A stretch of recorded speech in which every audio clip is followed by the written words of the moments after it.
Hello everyone. आज मी तुम्हाला दाखवणार आहे एक रेसिपी. तर त्या रेसिपीसाठी तो काय काय लागणार आहे ते तुम्हाला मी दाखवते. तर त्यासाठी आपल्याला अ, पोळी, ही बटाट्याची चटणी करून घेतली. मी बटाट्याची चटणी केली आधी. तर नॉर्मल बटाट्याची चटणी कशी करतो आपण, कांदा, हिरवी मिरची, कोथिंबीर घालून, कढीपत्ता घालून, मी बटाट्याची चटणी केली आधी. आणि त्याच्यामध्ये ना मी पुदिन्याची चटणी मिक्स केली.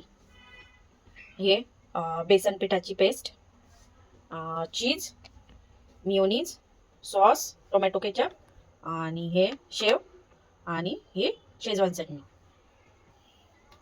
तर हे सगळं साहित्य आहे. तर आता मी ते कशी बनवते ते तुम्हाला मी दाखवते. तर मी गॅस चालू केला. आता मी पहिली पोळी घेते आणि ती याच्यावर ठेवते. गॅस ना कमी आचेवर आहे. आता मी तुम्हाला जे दाखवले होते ते सगळे सॉस ते मी पूर्ण एकत्र केले आणि त्याच्यामध्ये ऑरिगानो ऍड केलाय. आता मी हा सॉस याला लावते.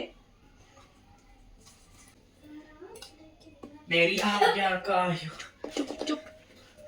आता हे सॉस लावलाय मी बटाट्याची चटणी लावणार आहे.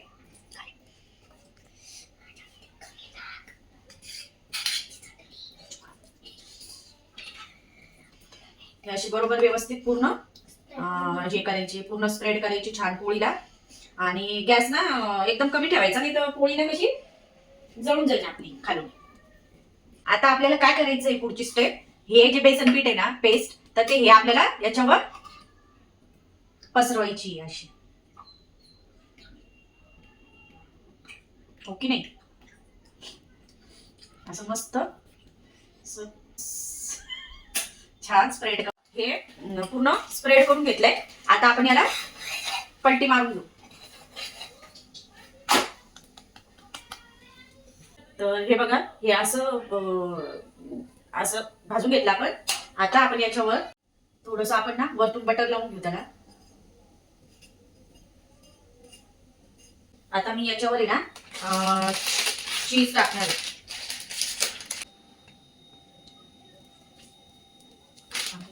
असं मी चीज टाकून घेतलंय. आता यावर आपण झाकण ठेवून आणि कमी गॅसवर याला होऊ देऊ. तर आता आपण बघू.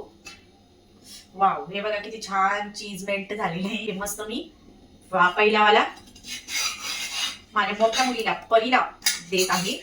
अजून याच्यावर ना डेकोरेशन करायचंय आपल्याला. याला तुम्ही तुम्ही कमेंट मध्ये सांगा याला काय नाव दिलं पाहिजे. मी तर बटाटा चीज पराठा.